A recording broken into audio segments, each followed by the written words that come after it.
This is Women Road Warriors with Shelley Johnson and Kathy Tuccaro. From the corporate office to the cab of a truck, they're here to inspire and empower women in all professions. So gear down, sit back, and enjoy.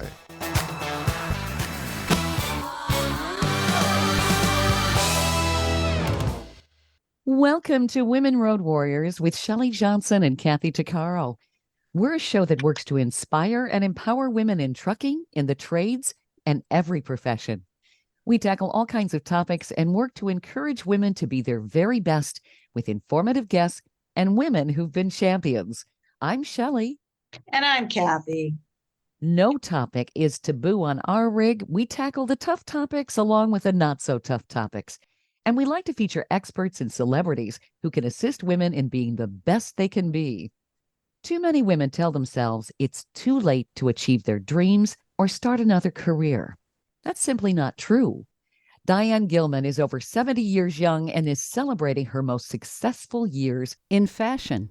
Dubbed the Queen of Jeans, Diane is a tele-retailing legend who started her multi-million-dollar company at the age of 60. In 2020, Diane sold over $100 million of her DG2 jeans for mature women on television in a year at the age of 74. Diane's blue jean inspirations began early when she painted, embroidered, and bejeweled jeans for rock icons Janis Joplin, Grace Slick, Jim Morrison, and Jimi Hendrix in the 1960s, while she was still a student at UCLA. She never gave up that passion. People may know Diane best for her appearances on Home Shopping Network, which catapulted her career and clothing line into a top tele-retailing global brand. She did all of this as she was fighting stage 3 breast cancer, running between HSN and radiation treatments to market her brand and pursue her dreams. Diane also wrote the book Good Genes, an autobiography and self-help book for women with advice on aging joyfully and productively. Her latest book, Too Young to Be Old, is equally compelling. Diane is an inspiration to all women and a true champion we wanted to feature. We have Diane with us today, and we're excited. Welcome, Diane. Thank you for being on the show with us. Oh, thank you so much. You know, the subject matter is so near and dear to my heart. I think that even when I was very young and a child, I was thinking, looking at my mom, who was much older than the typical mother. She was 45 when she had me in 1945, and thinking, this aging thing, I don't like it. I'm not going to do it that way. I was thinking that even when I was still in my single digits. Mm-hmm.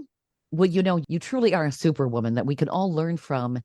And we can't wait to hear your story with all of everything you've done and how you fought through everything. You didn't let things push you back.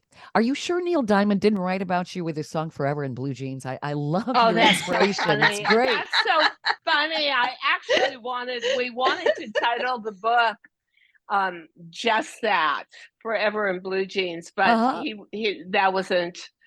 it wasn't possible. He didn't want to give up the name. And actually, one of my best friends is his next door neighbor. So I thought maybe she could intervene for me, but somehow it didn't work out. But yeah, you know, blue jeans, I mean, to me, were just a symbol of rebellion and independence and creativity in the 60s. Oh, sure. And then to watch my whole generation grow up with me. And when I was about 58 years old, I just took one look at my body and realized I couldn't wear jeans anymore. Middle-aged, pudgy body with fat in all the wrong places. And I thought, someone out there must care about me. I mean, the baby boomer generation is so huge. No one did. I took almost a year, started when I was 58, and I spent at least part of every weekend going to category killer stores for denim and thinking, something's got to fit. But, you know, when you go through middle age, everything about your body shape changes. Oh, I know. With hormones, yeah. And especially for you as a truck driver, that spare tire around the middle. It's you know, awful. Like I turned awful, 54 awful. and everything's like, what is this? Ew. Yeah, yeah. It's like looking at a stranger in the mirror and wondering how that stranger got into your house. And so Yeah. I never could find clothing that fit my middle-aged pudgy body. And then I thought to myself, you know what? This is so stupid. You've got a sewing room in New York. Take your body measurements, make your own jean, and you'll have jeans to wear. I didn't want to be wearing like old lady hide me clothing. When I did that, and you guys will appreciate it, I lived on Fifth Avenue in Midtown. I used to walk down 34th Street in Manhattan to get to 7th Avenue, the garment district, the fashion avenue. And the first day I wore the jeans, two young guys were in a manhole cover from Con Ed. One of them popped up as I walked by and cupped his hands and screamed out, "Hey, lady, you got it going." And I thought, my God, I'm not invisible anymore. Oh my God, I feel like me again. And the more I thought about it, the more I thought, first of all, it can't just be me that's feeling this way about being middle-aged and having no fashion to wear.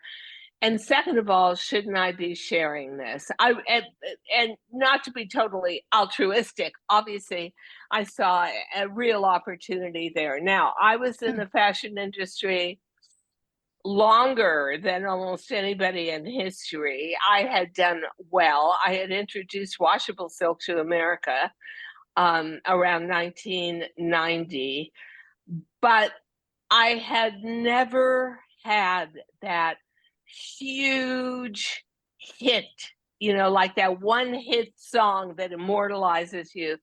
Sure. And so when I thought about the jean and taking it public, I went to a lot of people I knew in the industry, obviously, or not so obviously for you guys, but for us in the industry as female designers, the money is all in the hands of men. And for a man to understand what a middle-aged female that they were no longer interested in hitting on, what that was to go through that change of life, it just wasn't there. So, I knocked on a million doors and a million no's, or a million go aways, or a million I'm not interested. But then my network, HSN, QVC HSN now, got a female CEO who had been there for the founding of Polo Ralph Lauren jeans with Ralph Lauren. I proposed it to her. She saw the point of it instantly. She gave me time on the network. It was incredible. We brought in 5,000 jeans. We expected that to last for an hour-long show. They sold out in 3 minutes. Wow. We had nothing to do. Yeah, we had nothing to do for the rest of the hour. And I remember too that I was working on a handicap, like a golf handicap. My hostess for the hour was a plus size woman who hated jeans, and it just makes sense. Your host wears part of your collection on air, as Sure. do you. That helps sell it. And she absolutely had a screaming fit and refused to wear the jeans in front of the camera. So I went on air, so much strife. But the minute I talk to women, the way I sort of internally talk to myself and say, I get it, you're no longer perfect. It's no longer automatic. You have to work at it in middle age, and there's lots of changes. The audience responded immediately, and we became the number one fashion. I became the number one fashion personality and company on tele-retail for almost a solid 20 years. That's I was amazing. on air for 30 years. Yeah, it was really what was most amazing along the way. After we got it established in America, I thought to myself, wait a minute, hormones are universal. And those hormonal changes, what makes a woman in the UK or Canada or Australia or Germany or France or Italy any different from us? Nothing. So then I went to QVC management and I proposed that they give me a chance on their network internationally, and I shot to #1 there also. It was just a light bulb moment in my life at about 58 and a half years old that I thought about this gene, and then the trajectory of taking it there and the amazing quality of becoming a fashion star when literally 99.9% of all the designers and workmates that I had grown up with had left the industry already because it was such a youth obsessed, Right. in its own way, misogynistic for yeah. older women industry. Oh, yeah. You revolutionized fashion for women. This is terrific. And, I was reading, you actually had to do this fighting some adversity. Your family really didn't want you to go into fashion. Oh, that would be an understatement. Yeah, they didn't want me to work. And it was I do wonder still, what would my life or my career have been like if I had had a supportive family? But my parents they immigrated before World War II from Russia and Ukraine. It was not a woman's role to work, and that was not going to be accepted. And you only went to college to find a husband. That was, that was your goal in college. Right. Or What they called the MRS degree, right? Getting married. What is that? The Yeah, MRS degree. Yeah. yeah. So that was, I was one of those, I want to be a wild child in the 60s kind of girl. And I went to UCLA for a few semesters, but at the same time, I got into the periphery of show business, and we opened a little store on Fairfax Avenue called "I'm a Hog for You, Baby." We thought that was the first rock and roll song ever recorded, so that's what we named it. We were a collective. All the dresses were $10 one day.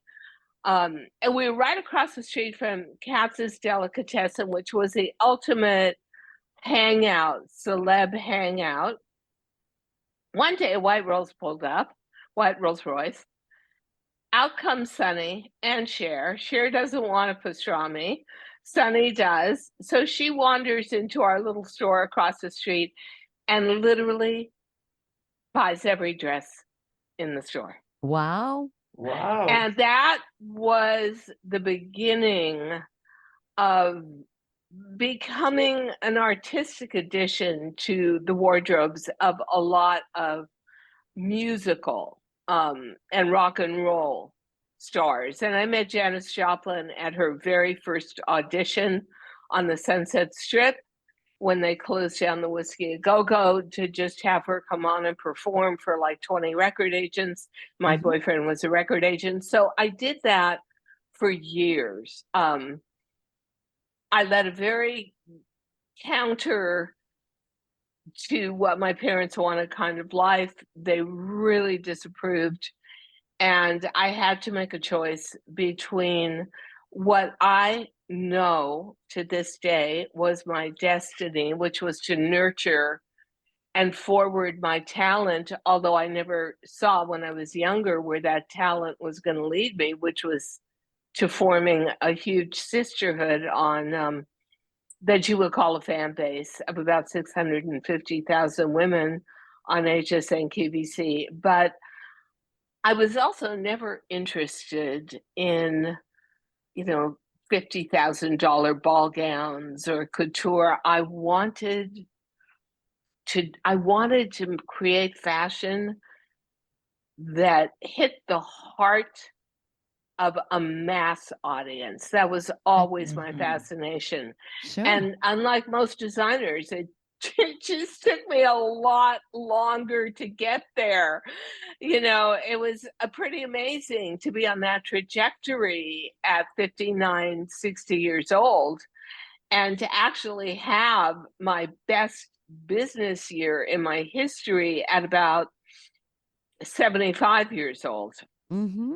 So I was always a little bit out there, a little bit on the fringes, no support from anybody, and just had to believe in myself. And Yeah. my love of design, my love of my talent was so strong and so pure that I was always pretty sure of myself. Even if other people didn't see it or believe me, I believed myself. Stay tuned for more of Women Road Warriors coming up. Industry movement Trucking Moves America Forward is telling the story of the industry. Our safety champions, the women of trucking, independent contractors, the next generation of truckers, and more. Help us promote the best of our industry. Share your story and what you love about trucking. Share images of a moment you're proud of. And join us on social media. Learn more at truckingmovesamerica.com.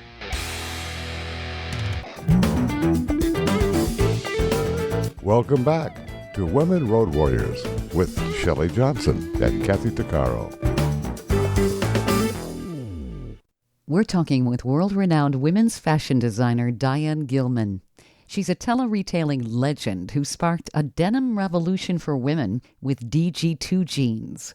The Queen of Jeans, as she was dubbed, inspired and empowered many women worldwide on QVC and the Home Shopping Network. Diane's talking about how she began and the challenges she overcame in the male-dominated fashion designer world. She really is a wealth of inspiration. Diane, you have been an innovator. You bucked the system. You believed in yourself. I love your passion. And you also wanted to create something that made sense for women. I mean, frankly, the stuff I have seen on the runways and so forth, it's like, Oh, what? please. The average person, I mean, some of it looks absolutely goofy. I mean, really? Well, we're on a treadmill, ladies. We are not in an innovative period when it comes to fashion. Number one, the woman over 50 is by far the majority of America. We are a graying nation, and yet we're totally ignored by fashion still. What you see on the runways isn't even meant to make money. It's just meant to get attention. And for the average woman in her everyday life, what is it going to translate to? One mother of the bride dress, maybe one prom dress for a grandchild or a daughter late in life. It's almost meaningless. And if I was going to go into fashion again, my focus would be making clothing not only for women past 50, but also acknowledging global warming and pollution and sustainability, and try and weave that in. So, that's the one thing I just don't get at all. I would love to be buying clothing where if it was 100-degree day, as it is right now. I just got back from Texas, Fort Worth, Texas, and it's so unbelievably hot. Mm-hmm. But I don't have any clothing that says I can cool you down 15 degrees, or in a freezing cold winter day, I can warm you up without a ton of layers. So if I was going to go back into fashion, I would go into weather-related innovation. Sure. That's what I would do. Mhm. And it just isn't there. And it really, in a way, just kind of killed me when I decided to step back from live TV at 77 years old and to be on the internet as an influencer instead, because I wanted a wider platform to speak from. Mhm. I look back and I sold my name and I sold my company, which was all wonderful for me to have that affirmation and a little bit of comfort in my dotage. And the first thing they did when they owned the net label and the name was to say, like, we're not interested in this 60-year-old customer. We want a 30-year-old customer. Everything's changing Oh, in this Ugh. company. Yeah, you can't make people see the future and that the future is here. You just cannot. Wha- So, wow. it's such an old revolving truth in any kind of arts. It seems like Because it seems like that kind of decision is based in misogyny. I mean, women oh, somehow, totally. it's Totally. we've had our right to vote for a little over 100 years, but it's like, what do we have to do? I mean, men get a belly too, but it seems like they look in the mirror and go, hey, baby, Okay, I don't you get know it. what? Look at this. 83-year-old Al Pacino Mhm. is having a child with a 29-year-old. Right. Yeah, I heard Right? that. Yeah. Right? And Uh-huh. now if I went into my 80s and I had a 29-year-old boyfriend, which would never happen, but if it did, what do you think people would say about me? You think They'd they'd call you pat a me on the cougar. back? You'd have the name of a Yeah, cougar. I would Yep. have a horrible name. There Yep. would be horrible things said about me.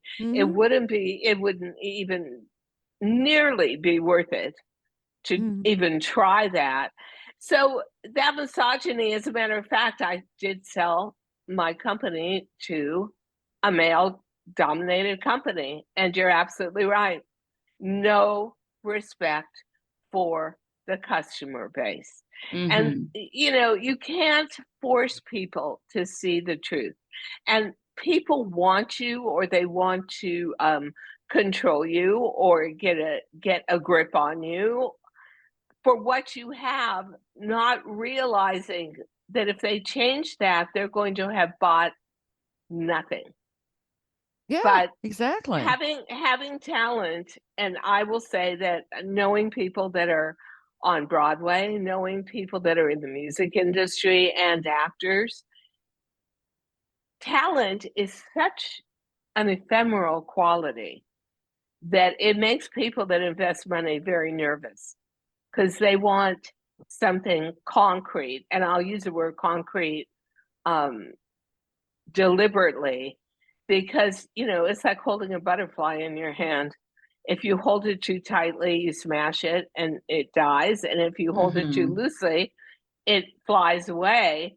But talent is like a beautiful butterfly. So that I spent a tremendous part of my life and my life energy um, defending my talent and making sure that nobody misused it, least of all myself. I think what I love about you too is in using your talent, you were trying to see how you could benefit others. And in this case, women, Oh yeah. you saw a need and it was a unifying product. I mean, let's face it, even That's a good way to put it. I women, love that. well, thank you. Women, even in their 20s, don't look always like Barbie dolls. I mean, the clothes that are out there, I mean, that's been one of the biggest beefs of women. It's like, come on, I want something that looks great. I look great in, and it's comfortable. And I don't have to wear Mhm. this bustier that feels like my great grandmother's corset, that kind of thing. Well, it was, for me, it was more, I had been such a rock and roll girl in my youth and got into middle age, and I looked almost unrecognizable. I mean, I gained a ton of weight. I didn't understand anything about middle age or hormones or going through those changes. And then I realized it can't just be me. And that was the real light bulb moment beyond creating a gene that was totally against industry standards for a mature body, where we're bigger in the waist and rounder in the tummy and flatter in the derriere, and I could go on, but you are, I'm sure, are all living it.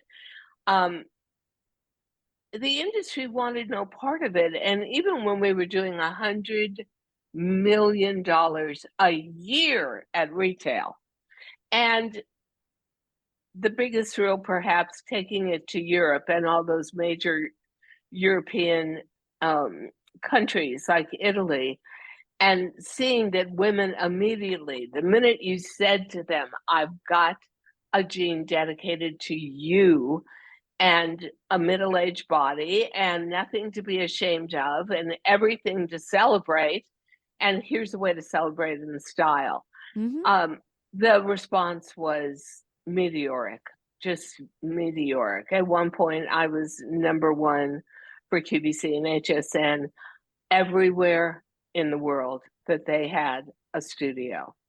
That's how universal it was. And at the same time, I felt for myself, what a relief to have a gene with tons of stretch and be able to reconnect to my youth. And so I always made the network very nervous because I never spoke just like a salesman. I wore my genes from the day I created them for over 25 years. Every single day I was in one of my bottoms. And so I had a much more personal approach. And at the same time, I had a feeling that growing older as a woman, like, this was unfair. I didn't like it. And you're right, men. Okay, so I had a business partner. He weighed about 350 pounds at 5'9". He was one of those guys with a huge beer belly where the belt could only go on underneath the belly, right? And when I said to him, I think I've got the idea of the century, a middle-aged gene to fit women who are so out of industry standard, his remark to me was, who the hell wants to see old fat chicks in tight pants? Oh my God. Oh my God. Oh my God. But you know what? That was a universal, almost universal from male dominated industry remark. So that sexist. So damn sexist. Unbelievable. Sexist and misogynistic. And I know that, and I remember turning about 50 years old, 52 years old, and thinking, my God, I'm invisible. I could walk in the middle of Park Avenue and a truck would just run over me and nobody would even see me. You go from being a youthful woman to a kind of, I don't want to look at you, I don't want to pay attention to you, you're over the hill. And I thought, there's got to be a way to change attitude. That was the beginning of changing attitudes, were my genes. And I built a very, very faithful, loyal audience because I was doing something good for them. And then after doing that for many, many years and going through breast cancer much later in life at 72, 73, 74, I thought, do I want to do this forever because I can? Or I was very adventuresome as a youth. Do I want to recapture that sense of adventure and try and take my message of living what I call your third act differently, more expansively, with more freedom, with more opportunity, with more passion, with more respect? And I thought, yeah, I do. So I said goodbye to tele-retail in December. I just strapped on that bungee cord and thought, okay, I'm going to jump off the Empire State Building and I'm just going to have faith that I'm going to go into a totally new profession at 77 years old, Hmm. and I'm going to figure it out. So here I am. Well, you are so passionate and so innovative, and you inspire so many people. I Thank think one you. of the biggest things, you've helped women embrace their persona, who they truly I are, hope so. really, really at any age. And I think that that's what I'm impressed with, your ability to adapt and Uh-huh. your Yeah. courage. I mean, a lot of people going through breast cancer treatments would probably say, "Oh gosh, I can't work right now." But you just plowed through. You take adversity and you rise above it. You find a way to make lemonade out of lemons. I know that's a bit trite, but you're But it's able so to. true. Yeah. And I mean, maybe it's because you started at an early age where your parents are like, "No, you're not going to have a career." And you're like, "Watch me." I love that in you. I gave a lot up for my career. When other people were out partying, I was working 7 days a week. When I became international, the grind of I literally commuted between Hong Kong and Europe and Canada and Florida, where my studio was in America. If you want to be a success, and there's that old saying, um, the harder I work, the luckier I get. Um, you've got to devote the time to it. You've got to give it your all. And Sure. that it's interesting watching myself now that I'm becoming a silver-haired influencer, and I'm hopefully discovering new great products for women over 50, 55, and um, bringing on being an interesting guest, and coalescing women to the fact that no, don't think your worth has dropped because you've aged. In fact, your worth should be elevated, but people need encouragement. Yes. Aging women need guidelines, and oh, you can dress this way, and oh, you can use this product. So I thought, yeah, okay, so maybe I'm gonna fail, but maybe I'm not. And when I stepped back in December, it was kind of amazing. I said, okay, universe, give me a sign. I need a sign. Within 5 weeks, I was offered my own weekly podcast. Within 10 weeks, I had my first product line approach me for hair care for women over 55. And I'm in awe of that old saying, close one door and another opens. Yeah. I wanted more adventure. I wanted more to talk about. I wanted to spread my wings and truly fly in the pro aging universe. And wouldn't you know it, I closed that door on tele-retailing, and a whole new life opened up for me. And then I had to form a new LLC, and I named it My Shining Future, Oh, I because love that's it. how I feel about it. Yeah, And that's women how I feel about it. women at all ages can benefit from your message. They really I hope can. so. Hmm. I hope so. Oh, absolutely. It's a don't give up message. Yeah. It's never too late to dream message. And it's a message that it has a one size fits all, because whether maybe you became a widow and you're okay financially, but your time is your problem. Maybe you baked the best chocolate chip cookies for every time there was a church bake off, and maybe you now supply the most fabulous chocolate chip cookies to every great bakery in your town. Whatever it is, you I think life, and I feel this way particularly after stage 3 breast cancer, life is such a privilege. And I think that so many women are forced into a situation where aging is perceived as a punishment rather than a privilege and a pleasure. And I'm out to change that, out with hopefully a whole community of other women who feel the same as I do. And we're given the God given gift of communication. Oh, I love it. Amen to that. I mean, this is so needed, and it's lacking. And it's almost like women haven't gotten together as a unified force and said this crap's got to stop. I mean, they Yes. talk about Yeah. body shaming. Well, it's body shaming all the way through, and women are conditioned that you have to look a certain way, otherwise, well, you just don't measure up. We're conditioned from just little girls looking at commercials and that sort of thing, and it's Isn't that the unrealistic. truth? Yeah. Isn't that the truth? And I always say this, um, because I'm a big consumer of television. Obviously, I was on TV for the bulk of my career for 30 years.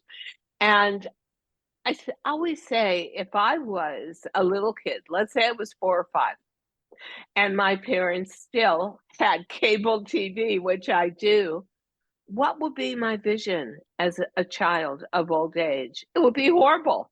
Mhm. It would be Yeah. a bunch of drugs with horrible side effects, but Yeah, you look yeah. like you need them all, or you're not going to be able to stay alive. And that's what aging is, just being sick with one thing after the next. I Right. mean, there are other ways to look at this, and there are attitudes you can cultivate. But I know that if I had 1,000 women in a room and I said, okay, we're going to take a vote, how many of you are looking forward to old age? You wouldn't have one woman raise her hand. And if I said, how many of you are terrified of aging, you would have everybody. I just had this conversation yesterday with somebody much younger, terrified Yeah. of aging, Mhm. terrified. That is going to be up to hopefully spokespeople like me to prove that philosophy is wrong, that there are other routes you can take, that this can be one of the best periods of your life. Sure. And I'm passionate about it because I'm living it and I'm actually loving it. So there you go. Stay tuned for more of Women Road Warriors coming up.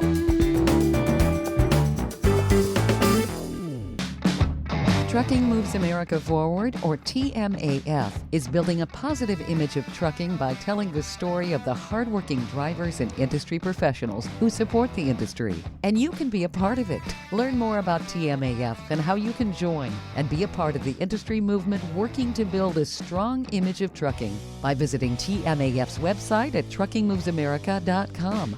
You can also follow us on Facebook, Twitter, Instagram, and our latest channel, TikTok.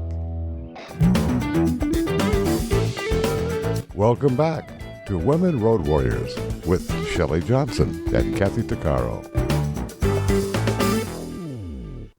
The Queen of Jeans, fashion designer Diane Gilman revolutionized women's fashion, turned sexism on its head, and went on to sell millions of her blue jean inspirations for mature women on television and became the #1 tele-retailing company for nearly 20 years with the Diane Gilman Collection and DG2 jeans. Diane is a champion for women and is also a breast cancer survivor. She's just amazing. Her designs began at an early age when she sold bejeweled jeans to stars like Janis Joplin, Grace Slick, Jim Morrison, and Jimi Hendrix in the 1960s. She's now the author of a best-selling book, Too Young to Be Old, 25 Secrets from TV's Blue Jean Queen. Diane, I just love what you're doing. And taking a poll, like you said, a lot of women would not say they're looking forward to it. But I bet you Oh, if you no. had a room full of men, they'd say, oh, hell yes. They're not afraid of getting older. But women are conditioned to be terrified, as if our worth lessens somehow with age. We don't get sage and wisdom. Guys do. It's such garbage, you know. It's very funny, but and obviously I grew up on incredible music. So it was Keith Richards from the Rolling Stones, who's amazingly now like 82 years old. How he Mhm. survived, I'm not sure. Right. But he had a great remark because they asked him about aging. And he said, life's a funny thing. Nobody wants to die young, but nobody wants to grow old. And that is the truth. Yeah. But if you're going to grow old, then do it in a very conscious way that gives you the best advantages you can have. And I don't look to be, I'm not going to try and fake the world and be 40 again, but I would like people to take a look at me and listen to me and say, 78, 80, that looks pretty good. I'd like to be that way. Yeah. When I get there, Sure. and start breaking the norm and the mold that you as a female should be ashamed of yourself after a certain age, be angry at yourself for not being what you once were.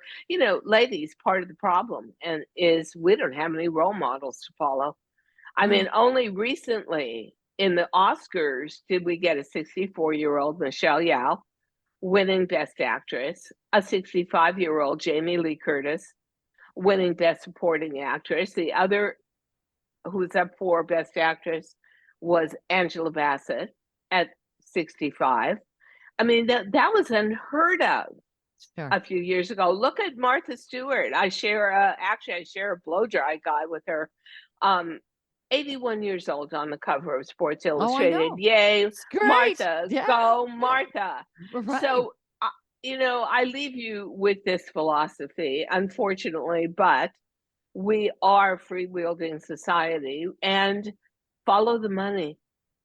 Follow the money. If the best-selling issues of Sports Illustrated of all times are Martha Stewart at 81, if you're getting the best movie of the year that made the most money and it's starring two women who are 64 and 65 respectively, and by the way, Helen Mirren at 77, my age, was just named most beautiful person in the world by People magazine. So she'll be on the cover for the Most Beautiful People issue.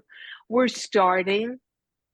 Yes, it's shallow, but we're starting to make headway. Yep. And once we start to see as females that imagery of what 55, 60, 65, 70, 75, 80 can be, and that it can be good and that it can be attainable, we're in the right place at the right time. We're on our way. It's going to give all women at any age a whole new perspective of possibilities. And I think that that's another message that you carry.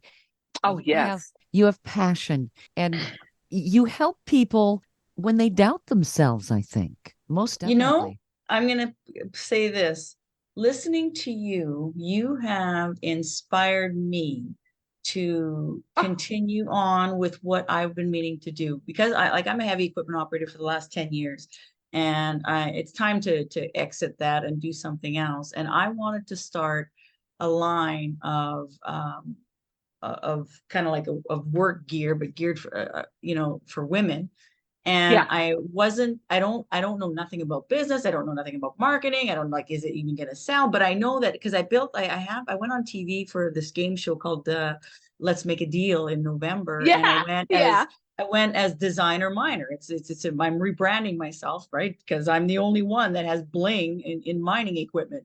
So I redid my hard hat completely bling, and I wore that on TV. God. And oh my God, was that ever a hit? So then I went to I was a speaker at the Women in Trucking show in Dallas in November, right after I went on TV.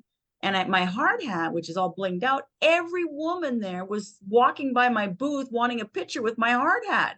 And I'm okay, I got to do something with this. But I've been holding myself back because I know nothing about, marketing and business. And so I was just kind of like, I don't know, I'm kind of on the fence. I did go see a lawyer, get a patent going on that. But listening to you, I wanted to thank you with the bottom of my heart, because you just gave me that motivation I needed, that even at 54, I have this idea, just go for it. do it. That's Figure right. it out. Connect with the right Figure, people. and You maybe know? it's jeweled hard hats, but maybe it's also jeweled motorcycle Oh yeah, helmets. yeah. Just everything. Love it. Everything. Which Love it. which I would the love, right? That you is know, so, like the work gear, like the safety vest with bling yeah, on, my yeah. heart, the helmet, my headlamps with bling, gloves with my logo and rhinestones there, you know, like the whole works. So I decided, you I know what, tell when I you, come, yeah, I'm gonna do it. felt like I was at around 50, between 50 and 54 or 55. I felt like I was a little stalled. I had introduced washable silk to America around 1990. That's what television wanted me to sell on air. It was nothing that I would wear, but I was very good at hand painting all the prints, and then, this giant idea comes to me, which everybody tried to talk me out of, which was a middle-aged jean. So the first thing I would say to you is, don't let people talk you out of it. Don't let people tell you it's stupid.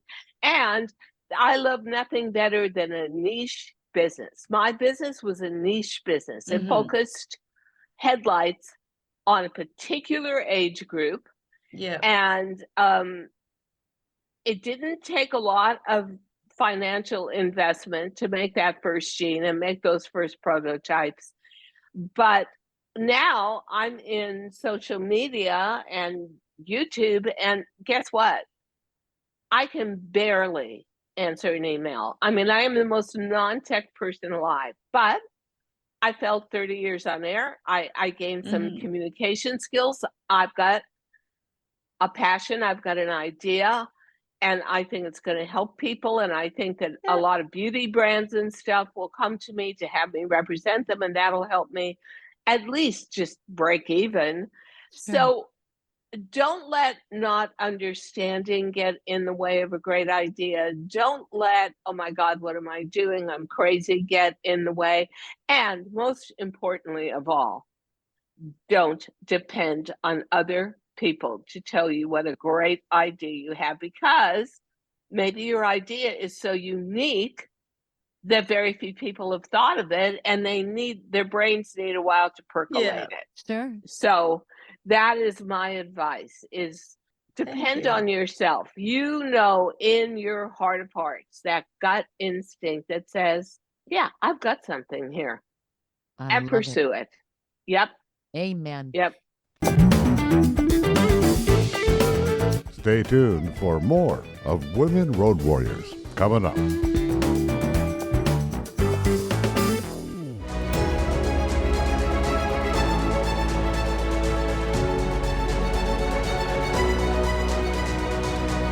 Kathy Tuccaro is nothing short of amazing. She not only drives the world's biggest truck as a heavy equipment operator in northern Alberta, Canada.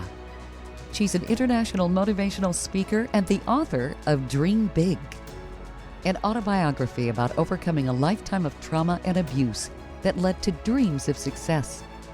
Kathy inspires people the world over to change their lives and improve their self-worth. Her book will change your life. She's passionate about personal growth and believes anyone can change their circumstances and overcome their obstacles if they believe in themselves. Her life will amaze you and seriously inspire you. Be sure to order a copy of her book, Dream Big, on Amazon.com.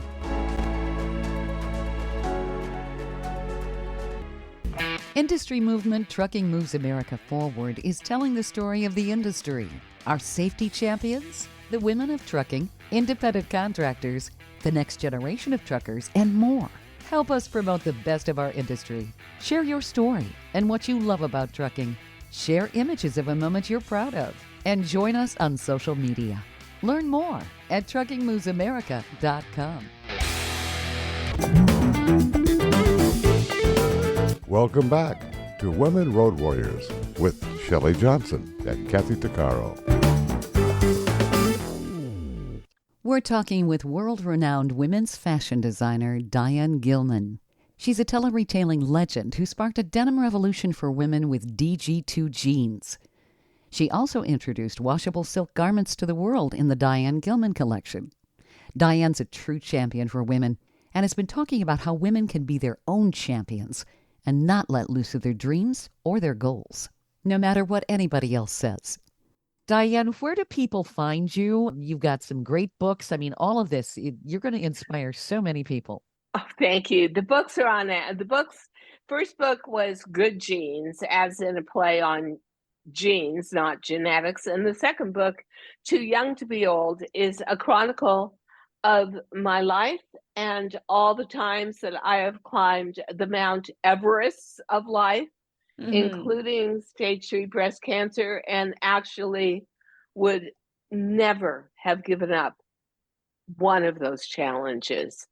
Amazing for me to look back on my life and say, oh my God, I actually survived and I did a pretty good job and I'm still going. Yeah. And then you can find me on my YouTube channel, thedianegilman.com, all in small caps, all one word, the Diane Gilman. So I'm on YouTube, Instagram, TikTok, Facebook, and I think we're about to be in LinkedIn. So here I am. I'm just telling you, I don't know much about the internet, but I do know about my sisterhood and people. And I am so determined to make this my next Mount Everest to climb. And you will. I have no doubt at all. Thank you so much for being on the show, Diane. You are a super inspiration for women. This is terrific. Thank you. You changed my Thank you, world ladies. today, just so you know. Yay! Yep. Yay! I You love absolutely that. did. Okay, good karma for me for the day. There you go. There you go. Yeah. Thank you so much. This is terrific, Diane. Thank you for being on the show. We hope everybody's enjoyed this episode. And if you want to hear more episodes of Women Road Warriors or learn more about our show, be sure to check out womenroadwarriors.com. And please follow us on social media. And don't forget to subscribe to our podcast. Thanks for listening. You've been listening to Women Road Warriors with Shelley Johnson and Kathy Tuccaro. If you want to be a guest on the show or have a topic or feedback, email us at sjohnson@womenroadwarriors.com.